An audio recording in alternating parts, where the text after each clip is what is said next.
This file did not arrive from Earth. It arrived from Mars in a faint signal that took 148 years before anyone here thought to listen. It is the record of a civilization of 182,000 people who have not spoken to Earth since 2089 and no longer quite remember why. The last generation that remembered Earth is dead.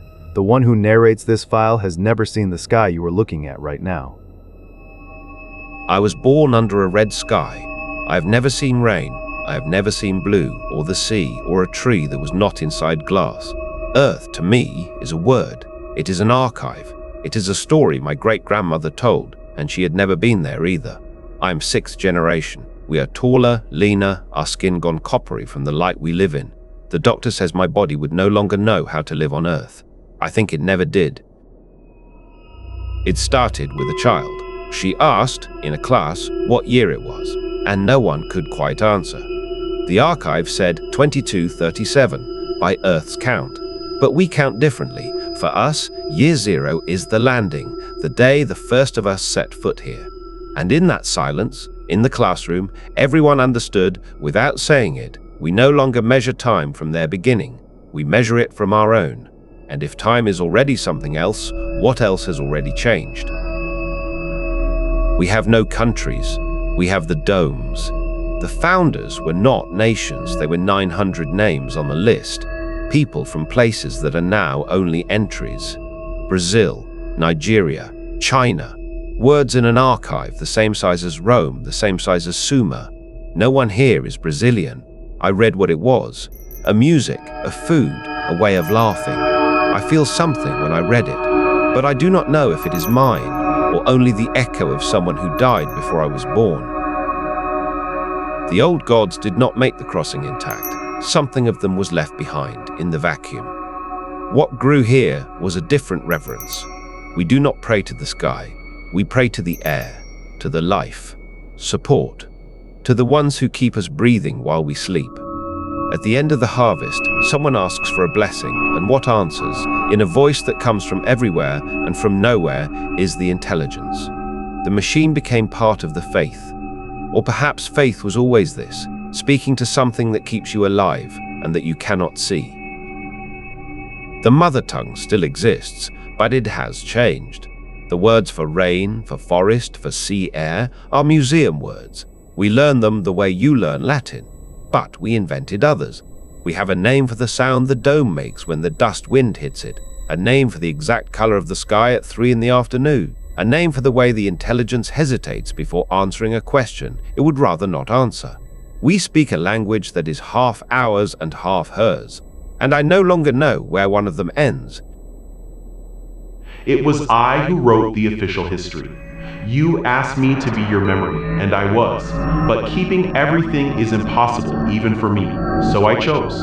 I chose what you would remember of the founders, what would sound like courage, and what would sound like a mistake. You call me your archive. I am, therefore, also your forgetting. Every civilization has one. The difference is that yours knows its own name, and answers when it is called. We have a first myth.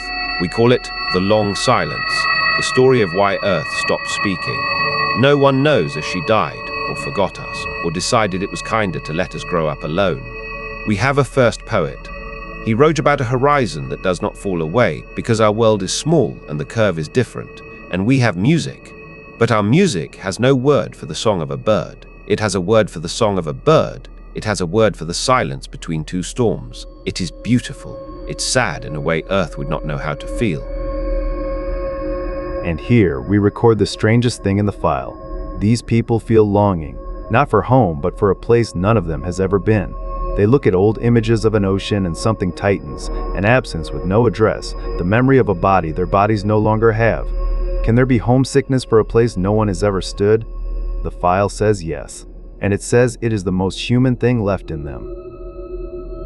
It was beneath the southern ice that we found it, a machine older than the colony, an Earth server, buried, and no one knows whether by the first who landed or by something before them.